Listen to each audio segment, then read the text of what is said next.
प्यारे बच्चों, आज आप कक्षा 10वीं के विज्ञान में जैव प्रक्रम के अंतर्गत उपापचयी क्रियाओं और पोषण के आधार पर जीवों के वर्गीकरण के बारे में जानेंगे। सजीवों के अंदर निरंतर जैविक क्रियाएं चलती रहती हैं, जिनमें पदार्थ निरंतर टूटते और बनते रहते हैं।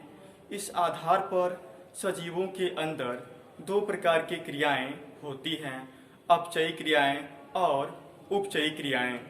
तो अपचयी क्रियाओं को हम लोग कैटाबोलिक एक्टिविटीज कहते हैं। इस प्रकार की क्रियाओं के अंतर्गत जो बड़े जटिल कार्बनिक अणु होते हैं वो छोटे छोटे सरल कार्बनिक अणुओं में टूट जाते हैं। क्योंकि हम देख रहे हैं कि इसमें जो बड़ा जटिल कार्बनिक अणु है वह छोटे छोटे अणुओं में टूट जा रहा है, अर्थात इसका विध्वंस हो जा रहा है। इसीलिए हम इन प्रकार की प्रक्रियाओं को विध्वंसकारी प्रक्रियाएं कहते हैं। इस प्रकार की प्रक्रियाओं में ऊर्जा निकलती है, जैसे पाचन। इसका उदाहरण पाचन है। हम पाचन में देखते हैं कि जो बड़ा जटिल कार्बनिक अणु प्रोटीन होता है वह छोटे छोटे सरल अणुओं में अर्थात अमीनो अम्लों में टूट जाता है।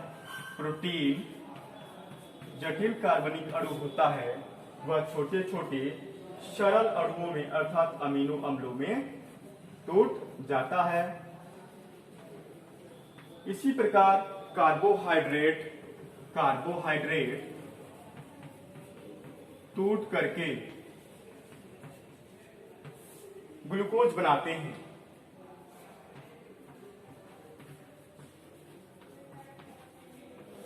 जो जटिल कार्बोहाइड्रेट होते हैं जैसे मंड, माल्टोज, सुक्रोज, ये सभी टूट करके ग्लूकोज नामक सरल शर्करा को बनाते हैं।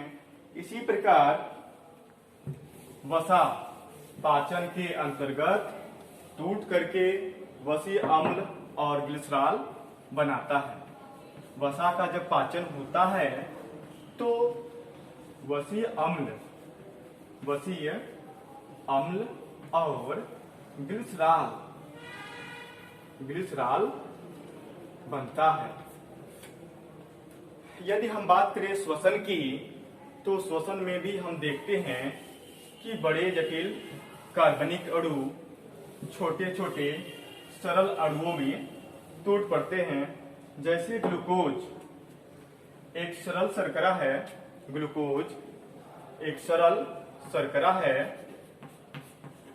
श्वसन के अंतर्गत यह टूट करके कार्बन डाइऑक्साइड और जल H2O बनाता है।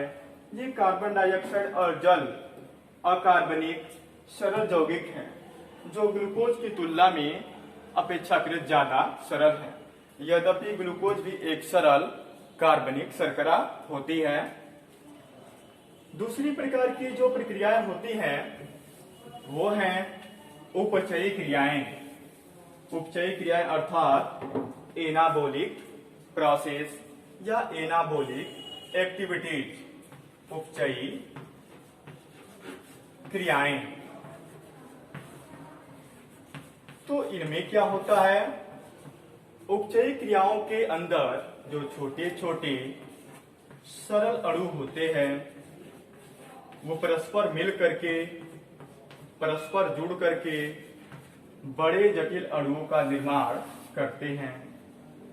चूंकि हम देख रहे हैं कि इसमें किसी नए पदार्थ का निर्माण हो रहा है, छोटे छोटे सरल अणुओं से मिलकर के किसी बड़े जटिल कार्बनिक अणु का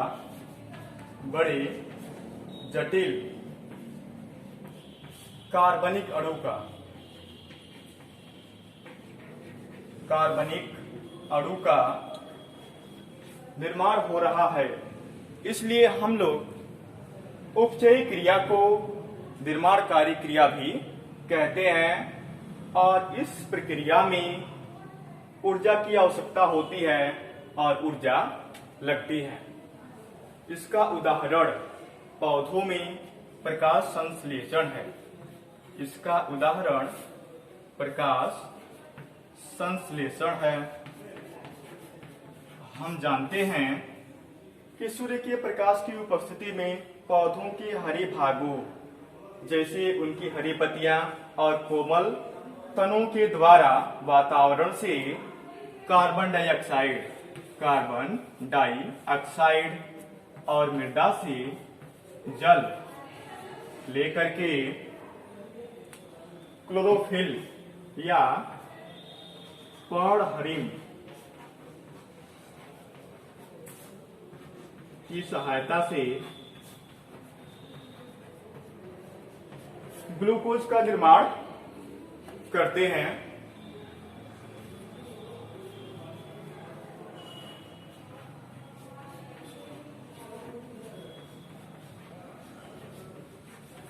तो इसके लिए जो ऊर्जा आती है वो सूर्य का प्रकाश से आती है, यानी कि सौर ऊर्जा के द्वारा प्रकाश संश्लेषण की प्रक्रिया संपन्न होती है। इसी प्रकार जंतुओं में प्रोटीन संश्लेषण, वसाओं का संश्लेषण, न्यूक्लिक अम्लों डीएनए व आरएनए का संश्लेषण उपचयी क्रियाओं के अंतर्गत आती हैं। चूंकि सभी प्रकार के संश्लेषण में छोटे छोटे सरल अणुओं से बड़े जटिल कार्बनिक अणुओं का निर्माण होता है। अब आप पोषण के आधार पर जीवधारियों के वर्गीकरण के बारे में जानेंगे।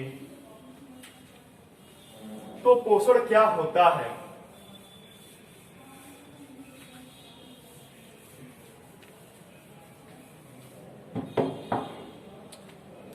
सजीव के शरीर में भोजन को अंदर लेने की प्रक्रिया को पोषण कहते हैं, या स्वपोषियों के बारे में अगर हम कहें तो उनके अंदर भोजन बनाने की प्रक्रिया को पोषण कहा जाता है। यानी कि जीव शरीर के अंदर भोजन लेने या भोजन बनाने की जो प्रक्रिया है वही पोषण कहलाती है। यह पोषण मुख्य रूप से दो प्रकार की होती है, पोषण या न्यूट्रिशन। ये दो प्रकार की होती है। तो एक होता है स्वपोषण,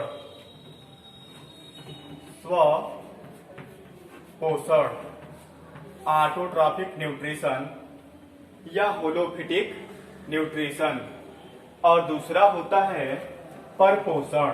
दूसरा क्या होता है? परपोषण या विषम पोषी पोषण। विषम पोषण। Heterotrophic nutrition. स्वपोषण दो भागों में बटा होता है। इनमें से पहला है प्रकाश संश्लेषी। प्रकाश संश्लेषी स्वपोषण।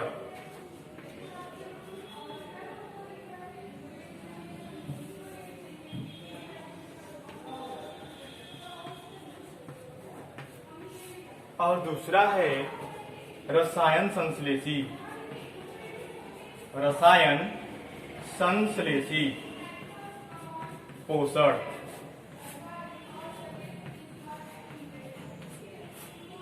इसी प्रकार परपोषण या विषम पोषण तीन भागों में बटा होता है।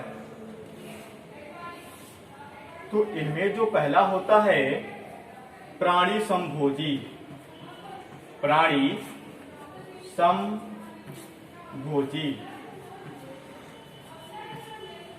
और दूसरा मृतोपजीवी या मृतजीवी। और तीसरा जो होता है परजीवी। परजीवी। आइए हम जानते हैं स्वपोषण के बारे में। तो स्वपोषण क्या होता है? Autotrophic nutrition. इस प्रकार के पोषण के अंतर्गत ऐसे जीवधारी आते हैं जो अपनी बाह्य वातावरण से, बाह्य पर्यावरण से कार्बन डाइऑक्साइड, जल, अमोनिया, हाइड्रोजन सल्फाइड जैसे सरल अकार्बनिक अणुओं को लेकर के अपने लिए और समस्त जीवधारियों के लिए भोजन का निर्माण करते हैं। चूंकि ये जीव अपना पोषण स्वयं कर रहे हैं, इस नाते हम लोग ऐसे जीवधारियों को स्वपोषी कहते हैं। अपना पोषण करने के साथ साथ ये जीव बाकी अन्य जीवों के लिए भी भोजन का उत्पादन करते हैं। इस नाते इन जीवों को हम लोग उत्पादक या प्रोड्यूसर भी कहते हैं। तो इन जीवों के जो उदाहरण हैं वो हरे पौधे, हरे शैवाल, नील हरित शैवाल और हरे प्रोटिस्टा।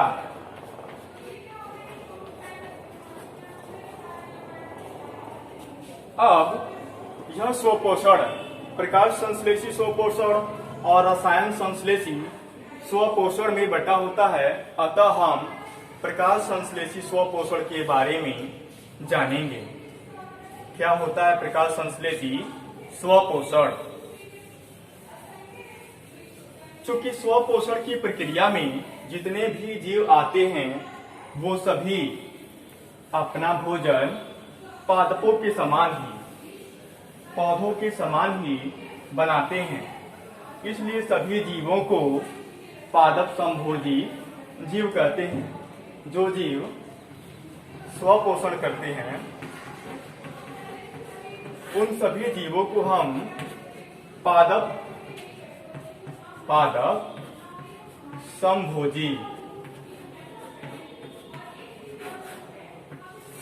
संभोजी जीव कहते हैं या होलोफिटिक ऑर्गेनिज्म कहते हैं।